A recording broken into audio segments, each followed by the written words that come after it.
Vraiment, c'est un truc de fou. On s'éclate par terre. On n'a pas tout compris. Waouh, quel endroit! Un petit bijou javanais comme on les aime. En avril 2022, je suis partie avec mon monsieur et mon sac à dos à la découverte de l'Asie. Après un an, 10 pays et d'innombrables aventures, on a décidé de s'envoler à nouveau en direction du continent asiatique. Je vous souhaite la bienvenue dans cette saison 2. Bonjour, bonjour! Je vous retrouve, on est actuellement à Malang là, donc on va pas tarder à partir. On a le train à 9h10 ce matin, on part en direction de Blitar qui est à un peu plus de 70 km d'ici je crois. Blitar, ça va seulement être un stop pour une seule nuit. Il y a quelques petites choses à visiter, hein, des temples notamment qu'on visitera cet après-midi. On a déjà réservé le scooter. Et après demain, on reprendra la route cette fois-ci parce qu'il n'y aura pas de train pour aller vers notre prochaine destination. Niveau tarif, on est à quelque chose de bien plus élevé que d'habitude. Là, normalement, on a 1h45 de train, 1h50, un truc comme ça. De base, on paye 1,50€ par personne à peu près pour faire une distance, un temps comme celui-ci. Sauf que là, aujourd'hui, c'est férié en Indonésie. C'est un long week-end pour eux, donc on a payé 8€ et quelques il me semble par personne pour faire ce trajet, ce qui est cher pour l'Indonésie. Mais voilà, on n'avait pas trop le choix. Donc c'est parti pour de nouvelles aventures en direction de Blitar. Étape 1, prendre un Gojek en direction de la station de train. Là, pour faire 3 km, ça coûte seulement 8000 roupias. C'est extrêmement bon marché.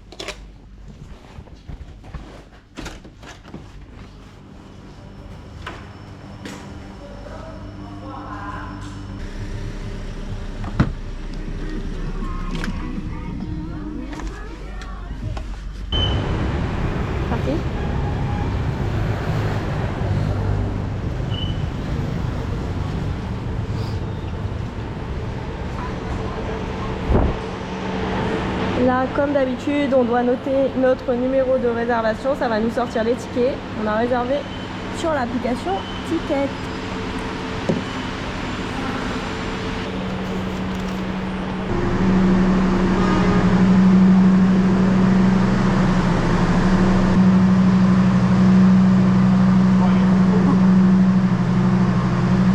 On est toujours tout au bout, c'est comme ça.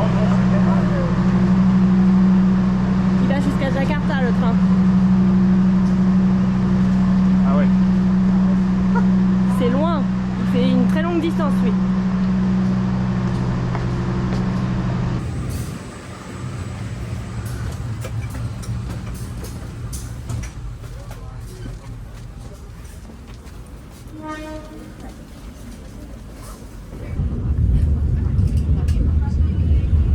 Barang bawaan Anda. Jangan sampai ada yang tertinggal. Et voilà, Blitar. Pour pas changer, on arrive à l'heure, c'est parfait. Et normalement, notre hôtel est quasiment en face de la gare, genre à 2 minutes à pied. Il est 11h. On va voir si on peut avoir la chambre ou au moins poser le gros sac à dos. Et on a pu avoir la chambre, donc là c'est du très basique, mais franchement c'est propre, donc nous ça nous va, c'est le principal. On a une étagère ici, là il y a 2 lits twin, c'était beaucoup moins cher en twin. On entend un peu le train, on est vraiment, comme je vous l'ai dit, juste à côté de la gare. Petite table de chevet, voilà. C'est très très simple, mais franchement, ça fait très bien l'affaire pour 12€ la nuit les gars. Et oui, c'est notre chambre la moins chère pour le moment à Java. Et voilà. On perd pas plus de temps, on va récupérer la moto. Je l'avais réservée sur WhatsApp. On la loue là seulement de 11h30 à 19h30 ce soir. Donc on la paye 70 000 roupias pour ce laps de temps. Et voilà, on a récupéré la petite moto. Pareil, on a marché seulement 1 minute depuis l'hôtel. C'est ces messieurs qui nous l'ont donné, très sympathique. Et puis ben voilà, c'est parti. On est à la station de bus de Blitar. parce qu'on doit organiser notre départ pour demain. On veut aller à Pacitan, là il n'y a plus de train et c'est la première fois qu'on va prendre le bus ici à Java. Alors contrairement à Sumatra, là la station de bus elle est genre énorme, c'est un truc monstrueux. Donc on va voir si on arrive à avoir un bus, s'il y a des bus directs ou pas. J'ai pas trop d'infos là, on est dans des coins pas trop touristiques. D'ailleurs ça se sent direct avec le contact avec la population, on est énormément salués, sourire, etc. C'est partout ça en Indonésie, mais particulièrement quand ils n'ont pas l'habitude de voir des touristes. Le loueur était trop sympa, on a pris des photos, on a discuté un peu. Donc voilà, bon, let's go parce qu'on a quand même un petit programme là aujourd'hui. On va voir ça. Je vois des prix d'affichés. C'est vénère. 660. Mais c'est cher les bus. De ce qu'on avait vu, c'est quand même assez cher par rapport au train. C'est un délire. Mais après, on part pas loin là, ça doit être pour des longs trajets peut-être. Oui, on va voir. Bon, ce qui est agréable à Java, c'est que même dans les coins comme ça parle anglais, donc on s'en est sorti. Et donc pas de bus direct pour demain. Je vous expliquerai tout ça le moment venu. On peut pas réserver les tickets à l'avance, donc faut venir là directement demain un peu avant. Enfin bref. Ça sent encore l'organisation un peu compliquée quand même. On verra comment on s'en sort demain. Évidemment, je vous emmènerai avec nous pour ce trajet qui risque d'être peut-être un peu plus compliqué que les trajets habituels qu'on fait en train. On est arrivé au premier temple. Enfin, officiellement, c'est le deuxième. Mais le premier, c'était un cimetière avec des tombes de personnes importantes, d'empereurs connus, etc. en Indonésie. Et on y passait devant. Et on a vu comment c'était payant, ça ressemblait vraiment pas à grand chose, hormis des belles pierres tombales. On s'est dit, nope, ça n'en vaut pas la peine. Donc là, on a roulé 10 km depuis le centre de Blitar. Je vous avoue, pour l'Indonésie, la campagne par ici n'est pas hyper jolie. On a l'habitude de mieux, disons, pour Java. Mais voilà, on vient d'arriver au deuxième. Je pense que ça va encore être payant. Là, c'est vraiment un plus grand ensemble, ça a l'air beaucoup plus sympathique.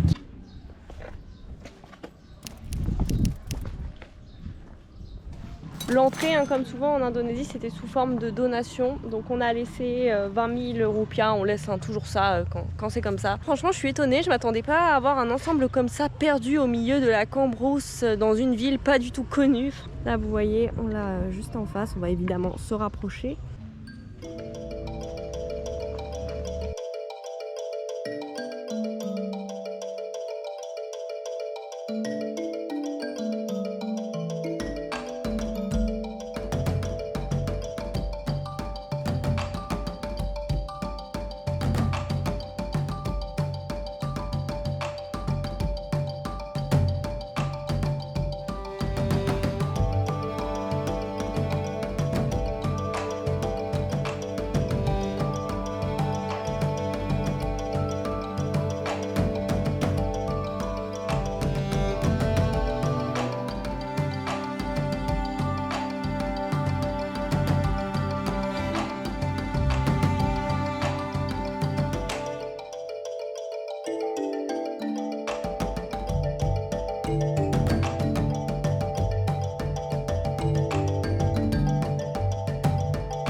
On vient tout juste de finir la visite. On est complètement conquis. C'était super, c'est vraiment trop bien conservé. Il y a des détails absolument partout sur ce temple. C'est magnifique.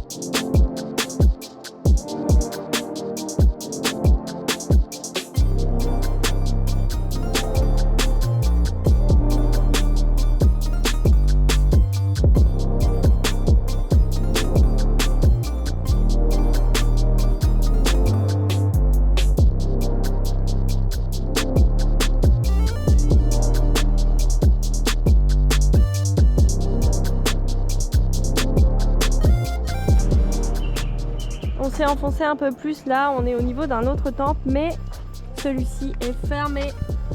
On ne peut pas rentrer, bon, s'il n'était pas ouf dans tous les cas.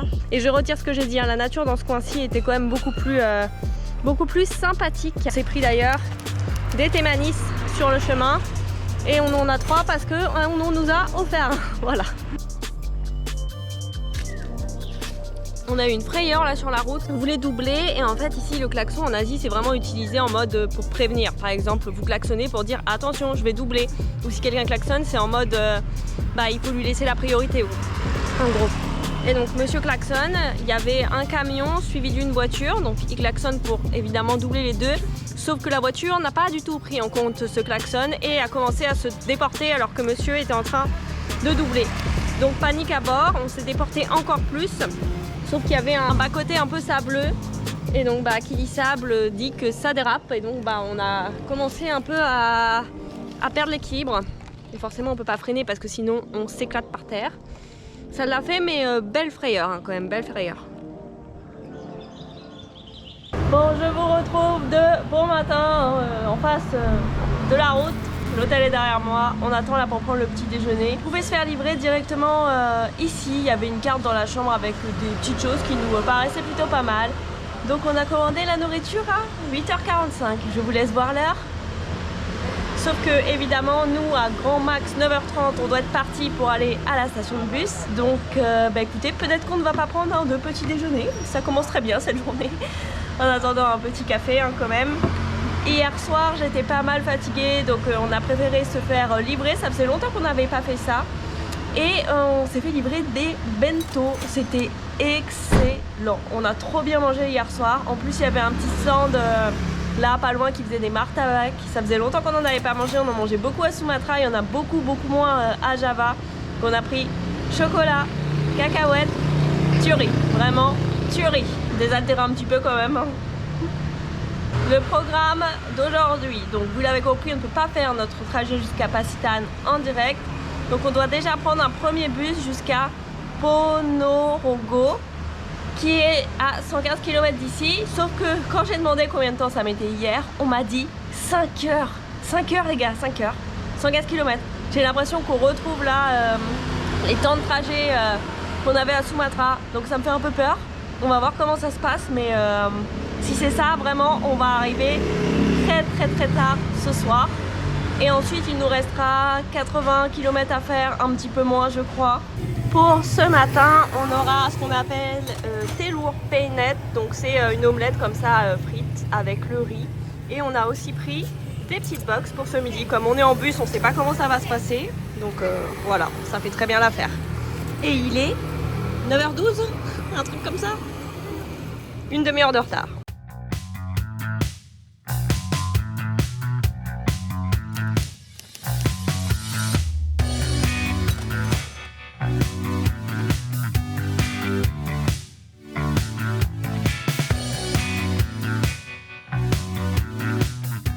Il est 11h36, ça fait une demi-heure qu'on est bloqué au même endroit. Le pire c'est qu'ils sont genre assis là depuis une demi-heure en train de fumer des clopes et d'attendre. Et t'as beau y aller et dire nous on veut partir, on a un bus etc. Ils ne bougent pas. C'est l'enfer. On nous a dit dans 10 minutes et on nous a dit ça il y a genre un quart d'heure. Voilà.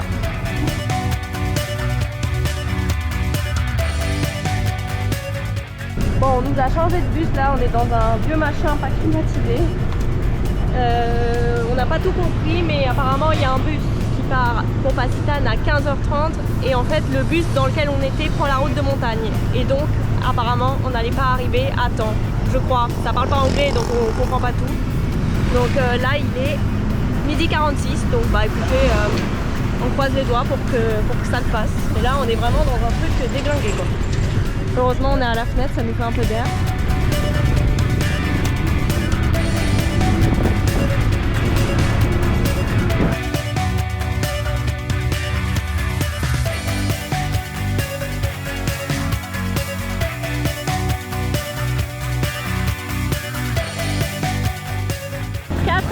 Plus tard, on est à Ponorogo. En fait, c'est quand même long hein, pour faire ce nombre de kilomètres, seulement 115 km. Et le truc, c'est qu'ils n'ont pas d'excuses parce que contrairement à Sumatra, les routes étaient démontées, ça montait, ça descendait. Et là, les routes sont nickel à Java. Donc en fait, c'est juste qu'ils s'arrêtent tout le temps. Toutes les heures, on fait une pause de 20 minutes. On nous a lâché en plein milieu de la route, genre là. On nous a dit, bon bah, le bus pour Pacitan va passer, faut l'attendre là. Voilà. Et on est dans notre dernier bus qui est lui aussi complètement déglingué, sans clim, sans rien. Il est dans un état pas possible. Et on attend comme d'habitude. On aura quand même attendu quasiment 45 minutes là dehors en plein soleil pour avoir ce bus là qui passe sur la route. Je ne comprends pas la logique de pourquoi il ne nous a pas descendu au terminal qui est quelques kilomètres plus haut, parce que lui s'y est arrêté et ce bus là part du terminal, ce qui aurait été beaucoup plus simple, mais voilà, il y a des choses qu'on ne comprend pas. Hein.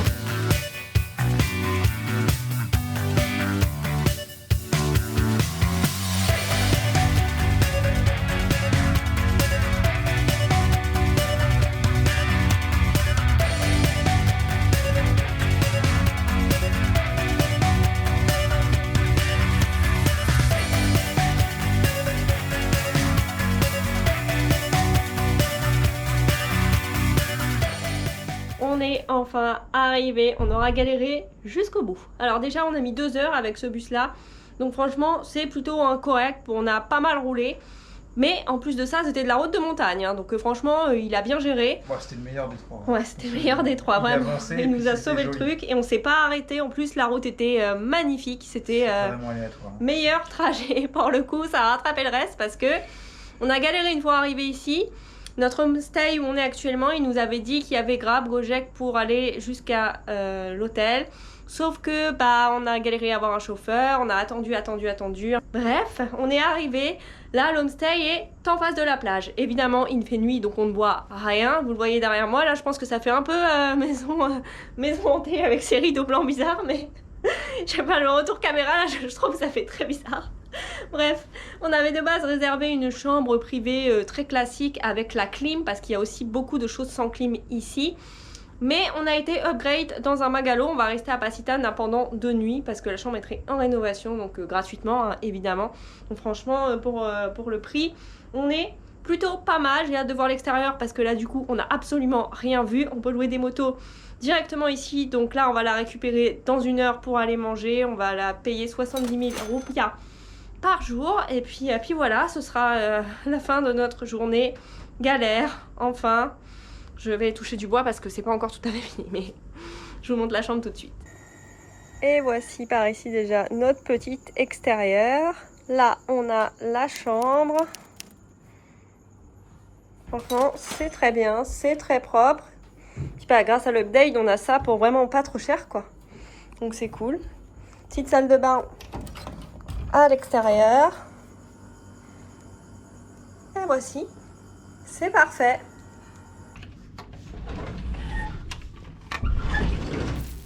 Voyons voir à quoi ça ressemble avec la lumière du jour. Toujours plus sympa, n'est-ce pas? Voilà, par là on a des planches de surf. Oui, parce que Pacitan c'est un coin où on peut faire du surf apparemment. C'est pour ça qu'il y a quelques touristes étrangers qui viennent ici, mais c'est pas très touristique hein, quand même, c'est une petite ville. Le jardin est très sympa. Et là, on a tout un espace commun au fond avec une cuisine où on peut s'installer, cuisiner, etc. On va y aller d'ailleurs parce que là, on n'a pas le petit déjeuner d'inclus ici. En même temps, vu le prix est normal. Donc hier, on s'est acheté des œufs et on va cuisiner ça là ce matin.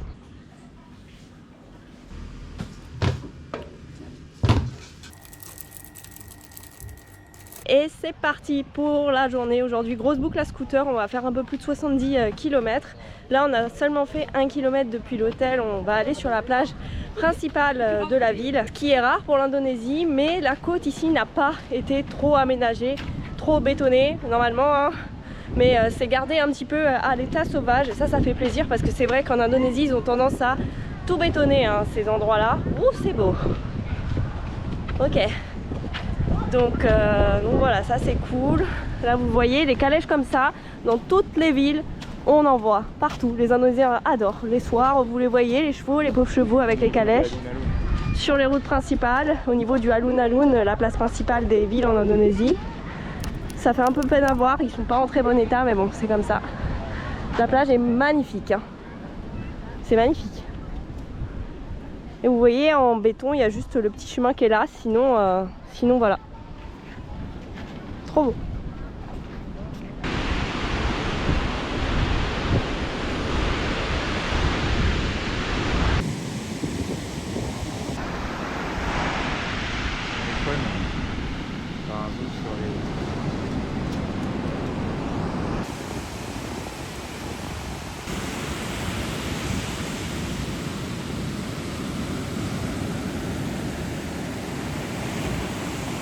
Et donc vous voyez ici, il y a le panneau sur comment faire en cas de tsunami.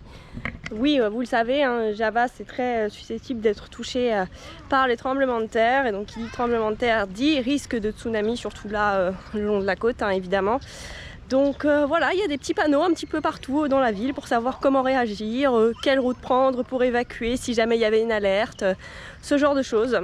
Et pareil, hein, si il y a des éruptions de volcans, bon là on n'est pas à proximité d'un volcan, mais c'est pareil, vous avez des panneaux pour savoir comment faire, par où aller.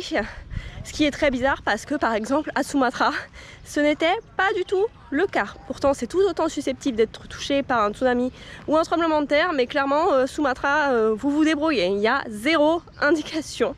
Donc c'est vraiment hyper bizarre le contraste entre les deux îles.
m'entendez, il y a du vent, en plus beaucoup le bruit hein, de la mer, il y a pas mal de vagues. Waouh, quel endroit! La route déjà, on a fait 25 km sur les 74 là, c'était sublime. C'était une belle route de montagne, mais elle était en superbe état, donc c'était trop bien, vraiment, on était tout seuls sur la route, parfait. Et là, on est arrivé dans un endroit, mais waouh! On a marché un petit peu sur le haut là, tout à l'heure, vous l'avez vu. On peut continuer encore et encore, donc on va peut-être avancer encore un peu, mais on va pas faire toute la balade, je sais pas jusqu'où ça va. L'eau est turquoise, c'est sublime. On a payé 10 000 roupias par personne pour pouvoir rentrer ici. Et là, on est tout seul dans un endroit comme ça. Je suis choquée, ça commence trop bien, j'ai hâte de voir la suite. En regardant plus en détail, on s'est rendu compte que le prochain point où on voulait aller, à vol d'oiseau, c'est pas hyper loin de là où on est actuellement. Nous, on est là, et le point est là. Donc je pense qu'on va essayer de se rapprocher un peu et de marcher par là. C'est très similaire à l'endroit où on est actuellement. Sauf que c'est plutôt une plage de sable noir. Le truc c'est que si on y va, on va forcément devoir repayer. Donc je pense qu'il vaut mieux essayer de se rapprocher un petit peu par ici. Puis la balade là, elle peut être très sympa. On a vu aussi une route là sur les hauteurs. Donc plusieurs options s'offrent à nous.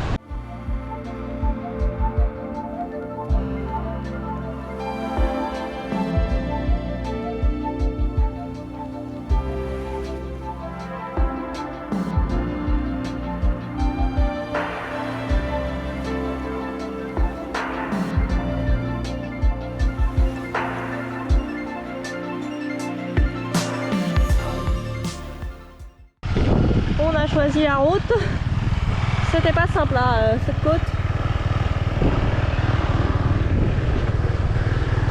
Ok.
Bon, on a finalement continué en moto au niveau du point que j'avais noté parce que sur le chemin qu'on a pris tout à l'heure qui longeait la mer, qui était magnifique d'ailleurs, on a pu seulement continuer sur 1 km, donc on voyait pas du tout l'autre plage, la plage de sable noir. On a repéré une route sur les hauteurs qui était superbe et donc du coup on s'est dit allons plutôt par là plutôt que de refaire la même chose, retourner sur la plage, voilà, revoir quelque chose de semblable à ce qu'on avait vu avant. Et là c'est superbe, c'est un paysage encore complètement différent et on est tout seul, vraiment c'est un truc de fou, ce coin est magnifique et il y a vraiment personne quoi. Donc trop bien, écoutez. Ensuite on va reprendre la route pour cette fois-ci aller en direction d'une grotte.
Et on est de retour, on est en train d'aller voir la plage qui est en face de notre homestay.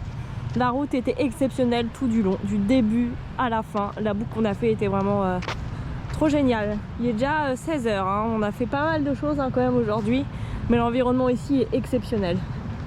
On fera un petit point tout à l'heure, mais vraiment ce coin c'était quelque chose, hein. Et voilà. En fait, elle est tout simplement dans la continuité de la plage où on était ce matin. Ce matin, on était tout là-bas. Et effectivement, on est marée basse. C'est bien descendu là. C'est vraiment, vraiment beau. J'adore. Bon, c'est ici que l'on va conclure. Mais ce vlog ne se termine pas ici. Je vais vous emmener ensuite ce soir. Ce soir, on va aller manger assez tôt, je pense. Que comme vous l'avez vu, on n'a rien mangé à part l'omelette de ce matin avec la petite pancake.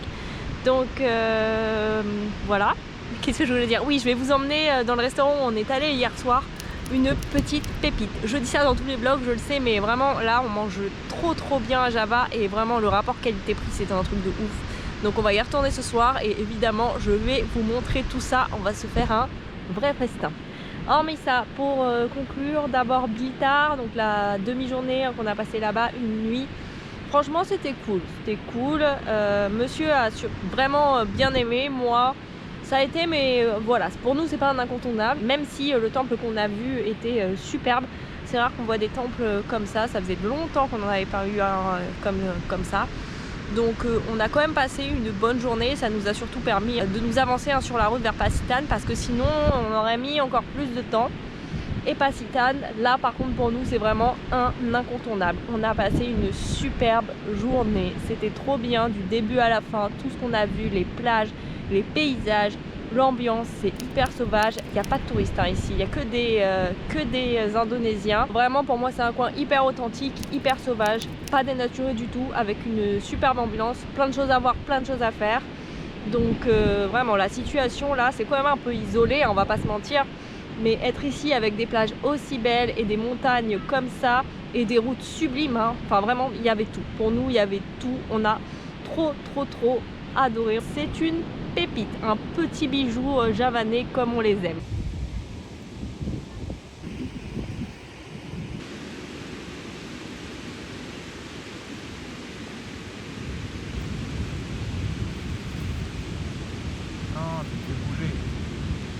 Et voilà, on est de retour au même endroit qu'hier soir. Mais là c'est vide, hier soir tout était plein partout. Il y avait même un concert au fond, enfin bref c'était n'importe quoi. Les festivités commencent, donc c'est spécialisé dans le steak ici. Donc là j'ai un steak de poulet avec du fromage sur le dessus.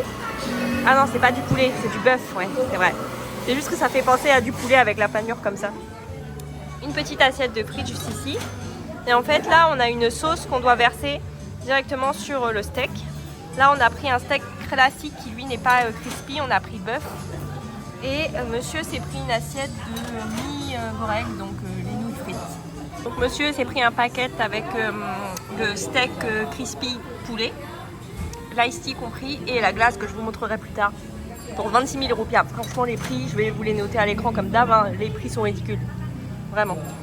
Et moi j'ai pris ça en dessert, c'est des bananes frites avec du chocolat sur le dessus et puis du lait concentré. J'ai mangé ça hier soir, c'était trop bon. Goûtons le steak de bœuf là, parce que ça m'intrigue. Le bœuf normalement il est vraiment pas bon, surtout en Indonésie.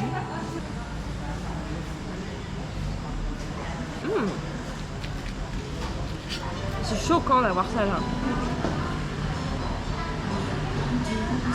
C'est un peu sec mais la sauce on la connaît, c'est la même qu'hier soir. Elle est juste excellente avec la sauce, ça va être juste trop bon. Franchement il est excellent, il est super bien cuit. Et il a vraiment bon goût parce que quand je vous dis que c'est pas bon, c'est vraiment pas bon. D'habitude on n'en mange pas, on mange jamais de bœuf en Indonésie. Ouais, c'est hyper caoutchouteux, c'est fileux, ça a zéro goût. Et là ça n'a rien à voir. On va tester avec la sauce. Impressionnant. On est dans un truc 100% indo. Hein. Oui, on est dans un truc 100% indo. Hein. Pareil, je tiens à le préciser, ici il n'y a pas de blanc, c'est pas des restaurants pour les touristes. Les Indonésiens viennent ici et mangent ça. D'ailleurs, les prix le prouvent, on est sur des prix hyper abordables et 100% indonésiens quoi. C'est abordable.